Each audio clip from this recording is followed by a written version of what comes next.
Dzień dobry. Dzień dobry. Dzisiaj w ramach projektu CERVIF gości nas firma Rutpol.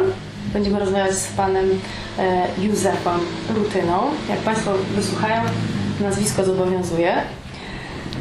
Panie Józefie, proszę nam powiedzieć, dlaczego zdecydował się pan na otworzenie, prowadzenie zakładu ceramicznego, kiedy to było i co pana do tego skłoniło? W 1978 szukałem tematu, co by robić, żeby zarobić jakieś pieniądze. No bo byłem wojskowym, wyszedłem z wojska. W wojsku byłem, cały czas byłem po samochodówce, ale mi to się nie podobało, tam nieciekawe to było. Więc kolega, czy znajomy można powiedzieć, nie kolega, chciał ze mną zrobić razem ceramikę. On był po kierunku ceramicznym, modelarz do dzisiaj robi formy w ogóle. Tak się zaczęło i razem żeśmy postanowili. Ale ja inwestowałem wszystko. Ja wszystko przygotowałem. Gdy mieliśmy zgłaszać firmę do urzędu, wszystkie dokumenty robić, on się wycofał. I tak zostałem ceramikiem, nie mając podstaw do tego. Zapraszam, rozumiem. Aktualnie wspomniał pan, że został pan ceramikiem. Czy ktoś jeszcze z pana rodziny został tym ceramikiem? Niejako ktoś jest zaangażowany? Tak, dwóch braci było ceramikami. Kuzyn w Tomaszowie Leszczeckim ma też ceramikę dużą, któremu pierwsze jakieś kroki ja już, jak ja miałem z 10 lat miałem firmę, ja mu te kroki kierowałem, jak tam to zrobić. No i on do dzisiaj tam już od niego syn przejął, robią ceramikę taką samą jak my, ale zaczynali też tak jak ja od brązowej ceramiki, prostej, garbków, flakonów, ptaszków i różnych rzeczy takich. Nie? A aktualnie ilu członków rodziny jest zaangażowanych w proces? 4. Pan, żona? Syn i drugi syn. Fantastycznie, rozumiem. Dużo jesteście na rynku od 1978 roku, a ponieważ projekt jak gdyby zakłada takie ceramiczne uczenie się historii, wiadomo, wszyscy się uczą na błędach zazwyczaj. Czy może nam pan opowiedzieć, przybliżyć jakieś trudności napotkanej, a jak pan z nią walczył, jak się udało ją pokonać, czy coś pan sobie przypomina, co to mogłoby być? Na błędach dobrze się uczyć, ale na czyich, nie na swoich. Na swoich to jest trudna sprawa. Wyszedł pierwszy piec wypalony przeze mnie, nie taki kolor jak trzeba. Nie tak wszystko wyszło, więc prosta sprawa. Trzeba wziąć pieniądze, pójść do technologa, zapłacić i robić. Ale już gdzieś po 30 latach, po 27 latach, tą technologię, jak syn sprzątał chałupę, którąśmy mu tam zamienili, spalił wszystko. Ja znowu musiałem teraz to już można z głowy proste. Bo jak się ma doświadczenie, to już później nie musi być tam. Już jakoś się z życia to wzięło, że idzie dalej. Że metodą prób, błędów, coś nie wychodzi, dochodzi się. Rozumiem. Wspomniał pan, że czasem ktoś pomaga, na przykład technolog. Jeszcze ktoś jak gdyby państwu pomagał? Nie, technolog pomagał za pieniądze. To nie tam. Zapłaciłem tyle, co sobie zażyczył. Nie mało to było, ale to się opłaciło. Bo opłaciło się, bo jak chciałem pójść, żeby drugi technolog mi poprawił, to nie dał rady. Ja musiałem metodą prób i błędów to poprawić, bo on nie dał rady mi tej masy i szkliwa dopasować. Aha, czyli to było jakaś... Dobry był gość, emigrował z tych stron. Gdzieś tam lubelski, gdzieś tam. Rozumiem. Co to? Może pan nam przybliżyć ten problem z masą i z szkliwem? Jak nie pasuje masa do szkliwa, to powstaje tak zwany harys. Jasne. Bo nierówno się, po prostu nie pasuje to do siebie. Jego skurcze nie pasują, dlatego nie będzie leżeć, nie? Dobrze. Rozumiem. A I trzeba albo podnieść temperaturę, albo dopasować szkliwo. Dodać do niego, ja dodaję na przykład frytę z Instytutu chyba z Gliwic. Dodaję frytę, żeby ono było miękkie, żeby ono na różnych temperaturach chodziło, żeby nie było z nim problemu. I I proste. A czy w Pana, można powiedzieć, karierze zdarzyła się taka sytuacja, można nawet ją nazwać porażką, która jak gdyby na długo zapadła Panu w pamięci? Czy to było trudne do rozwiązania? Nie, trudnych rzeczy nie ma do rozwiązania. Ja się nauczyłem kiedyś, że są mniej trudne i bardziej trudne, ale wszystkie do rozwiązania i nie było problemu. Rozumiem. Nie mogę powiedzieć, że był problem, bo to nieprawda. Szło normalnie, zawsze dobrze. A czy z perspektywy czasu, tak? Bo już jednak to jest strasznie długie doświadczenie. Postąpiłby Pan w jakiejś sytuacji inaczej, gdyby dysponował Pan tą wiedzą, którą dysponuje Nie, dlatego że wprost tak się robi, jak to pasuje do tych czasów. Jak trzeba ceramikę robić brązowo, robimy brązowo. Jak trzeba było kalkomanie kleić, robiłem czerep biały, kalkomanie kleiłem i złotem malowałem i farbami Degusa i Blighta z zewnątrz. Ona też malowała. Więc to jest w zależności co rynek chce. Przecież my nie robimy dla siebie, nie? Robimy dla rynku. Jak rynek potrzebuje dzisiaj po tych, na przykład po tej kalkomanii, złoceniu, weszła wprost moda na osłony doniczek. No przyjechał Niemiec i chciał, żeby, bo to był u nas kryzys, chciał, żeby mu te osłony zrobić. No zrobiłem, ale no, dawał mi tyle pieniędzy, że musiałbym i tak zbankrutować i tak, nie? Więc zrobiłem te osłony na kraj. Na kraj trochę poszły, później do Niemiec trochę znowu ruszyło i szły. I znowu robiłem doniczki i białe lub kolorowe i osłony na doniczki. To był znowu taki okres, że trzeba było to robić, bo to rynek chłonął. To było nowe. A czy to nie było jakieś trudne? Bo tak z tego co widzę, cały czas trzeba było się w jakiś sposób przebranżawiać, tak? To pewnie wymagało jakichś nowych form, Tak, nowych farb. to bardzo trudne, bardzo pracochłonne, bardzo kapitałochłonne, ale to trzeba tak robić. No nie ma innego wyjścia, jak się chce na powierzchni być. Rozumiem. No bo inaczej, no to trzeba zamykać, nie? No ale nie zamknął Pan. Czy w związku z tym uważa się Pan za człowieka sukcesu? Nie. Dlaczego? Tak, to sukces to dużo sprawa. No tak, sobie robię i będę robił, bo lubię ceramikę, lubię glinę po prostu.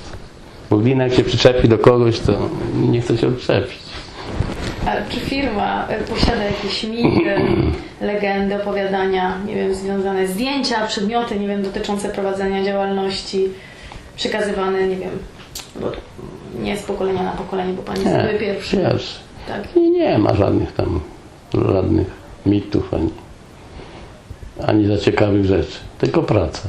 A jak się Pan postrzega na rynku wśród konkurencji? Bo nie czerwmy się tu zbawił, że konkurencja. Tak? Konkurencja jest rzeczą potrzebną, podnosi jakość i jest to ciekawsze, bo człowiek musi walczyć. No, ale a człowiek jak nie walczy, no to co to za robota? Ja lubię walczyć. A jak się Pan postrzega? Dobrze się czuję. Dobrze, tak? Tak. Czuję się dobrze, a inni mogą powiedzieć, że może jestem słaby, ale to jest ich zdanie. Rozumiem. Ja się czuję dobrze. A jak Pan dba o wizerunek firmy? Czy dba, czy jak? Staram się. Nie sprzedaję bubli, braków. No, tylko otuchę tutaj Tak, wyrzucam. oczywiście. Na to sobie nie pozwoliłem nigdy i nie pozwolę. Lub daję na fanty rzeczy, które są takie, że są użytkowe, ale ja go nie mogę sprzedać, bo nie można, bo to nie jest pierwszy gatunek, czy jakiś tam drugi, nie? To na fanty idzie do szkoły, na różne tam akcje charytatywne, jak tam dziecko coś tam ma z tym, tam z mięśniami, coś to było. Takie, to jest komu dać, to nie jest problem, ale oby nie sprzedać, bo to nie ma, no nie powinno się. A z czego wynika właśnie Pana podejścia do tworzenia, nie wiem, do tworzenia właśnie tej własnej oferty? A z potrzeby na rynku. Tutaj nie ma łaski żadnej. Tu nie ma, że mnie to się podoba. To mnie się może nie podobać, rynek potrzebuje, robi się. I nieraz 7 wzorów różnych się robi, z tych 7 jeden wchodzi na rynek, 2 nie wchodzi na resztę. I tak musi być. To jest ciekawe wtedy. Bardziej by było nieciekawe, jak co by się zrobiło, to by poszło. jak to było kiedyś, za czasów tych brązowej ceramiki. Czy określenie firma rodzinna według Pana to jakieś ograniczenie, czy może atut? Żaden atut, to niedobrze. Z rodziną to na zdjęciu tylko. I to nie bardzo. Nie będę chwalił. Z rodziną, z synem coś jest ciężko, no bo syn zawsze tam powie, że coś nie to. No jest trudno. Obcemu pracownikowi się mówi zrobi, a syn ma zawsze coś mu nie pasuje. No, może nie zawsze, ale powie, jak nie pasuje, nie ugryzie się w język. Czy w takim razie firma rodzinna to zły pomysł na biznes?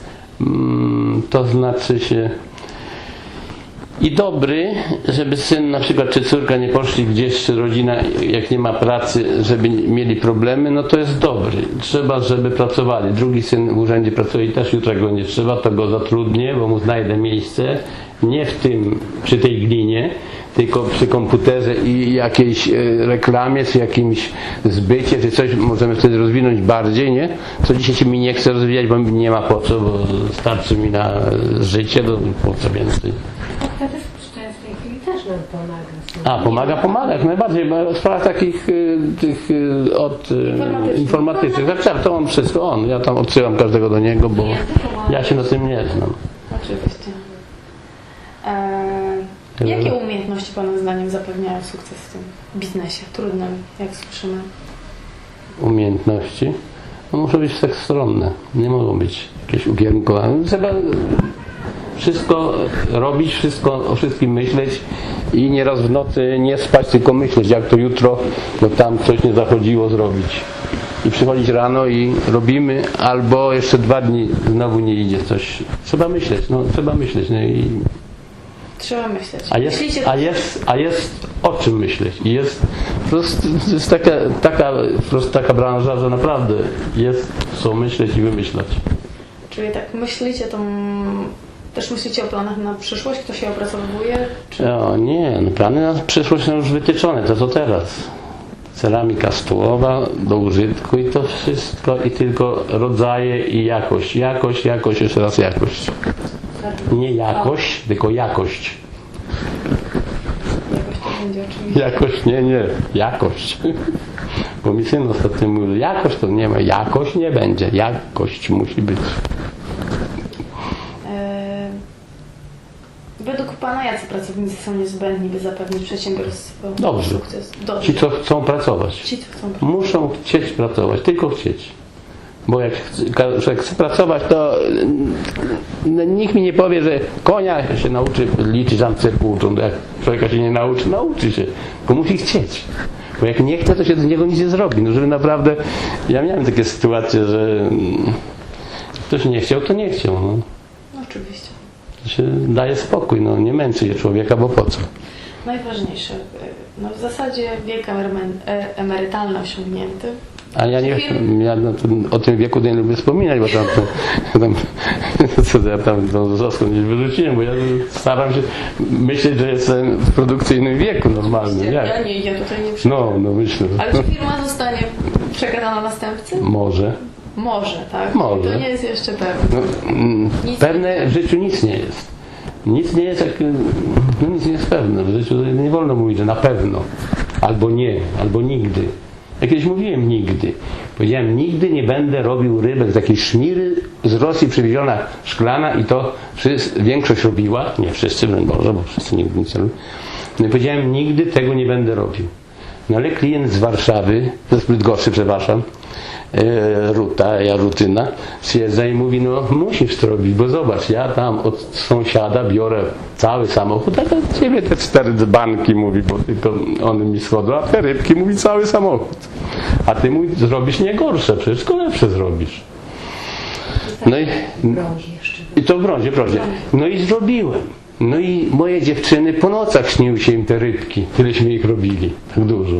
No i od tej pory nigdy nie powiedziałem nigdy. No bo to powiedziałem, taka szmira, no nie mogę tego robić. No ale życie zmusza do tego, żeby to nie złamać. To nigdy złamać nie może być nigdy. Ma Pan dużą wiedzę ceramiczną, tak? Nie, średnio, tak. Coś. Ale czy Czy pan już Nie mogę mówić, że mam tak dużo. Tak, wiedzę? wszystko jest przekazane. Syn na pewno mniej nie zna jak ja. Jak chce, wszystko wie. Tu nie ma. Fakt, że on nieraz, no, To jest może nie. praktyka i opowieść. Wszystko i technologia i praktyka i to, do czego, co, z czym się je, to nie ma problemu. Ja mu zawsze powiem, jak chce słuchać, a jak nie chce słuchać, no to później błędy wychodzą, buble, nie? I mówię, widzisz? A mówiłem. Mówi, żebyś nie mówił, a mówiłem. To zrobię, tak? Bo tak to jest, no. Z przekazywaniem to nie ma problemu. Ja ludziom, pracownikom też zawsze przekazywałem wszystko dokładnie. Nawet wycieczką tłumaczę dokładnie, jak się to robi, bo była niedawno ta z Bośni. Dla mnie to żaden problem. Czy on jutro tam mi za ścianą zrobi ceramikę, to dobrze, to będzie konkurencja większa i będzie lepszy wyrób. No, proste. To nie można tak mówić, że a to nie. Jeszcze w bonusie zapytam, jak pan tak przestrzegał syna, że coś nie wyjdzie, to tym młodym ludziom, którzy być może będą tam na portalu coś sprawdzać, coś jeszcze się panu przypomina, co na przykład zrobił i co było dla pana śmieszne, albo czy pan przestrzegał? Nie, no przestrzega się przed prostymi rzeczami, bo te prostsze rzeczy są najbardziej ważne, że na przykład zalewa się masę i żeby w środku nie powstawały jakieś fałdy, trzeba w środku pokręcić czymś tam, tą masą, żeby równo przylegała. No mówiłem mu 20 razy, a on dalej nie robił. Ja raz zrobiłem, pokazałem, no ty pory gładkie, widzisz, dziękuję. Tak trzeba robić, nie ma innego wyjścia. Także teraz myślę zrobić jakieś urządzenie takie na wiertarce kupiłem chińskie, żeby włożyć i czas, żeby ono robiło, nie samemu kręcić tym trzonkiem od pędza czy czymś, nie tylko, bo są duże formy, zalewają w zakładach, więc chodzi mieszadło, dopóki jest, naciąga forma i później wywracają ich i też są gładkie. Nie? To nie zrobić. Rozumiem. Cóż mogę powiedzieć? Dziękuję panu Proszę za bardzo. odpowiedź. Życzę sukcesów dalszych i dużo Dziękuję. Sił jakoś będzie, muszą być. Tu nie ma wyjścia z siłami. Dziękuję bardzo.